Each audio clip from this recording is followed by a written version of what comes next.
Ito yung original restaurant ng beef noodles dito sa Taiwan na matatagpuan dyan sa address na yan. At may award siyang Michelin. Ang ibig sabihin doon ng Michelin is the best food talaga siya dito sa Taiwan.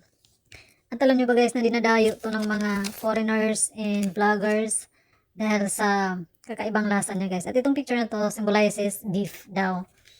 And tikman na nga natin guys. Ang sarap niya. Yung noodles guys is chewy siya. Tapos yung beef is malambot. And yung lasa ng sabaw guys is may herbal aroma siya. Na ang sarap higupin na mabango. At yan siya guys. Ang tawag pala ng restaurant na to is Lin Tong Fang Beef Noodles. Ito yung mga ano nila, side dishes and drinks. And weekdays kami nagpunta dyan guys. Maya maya napuno siya. Mas maraming tao dito guys pag weekends. Try nyo dito guys.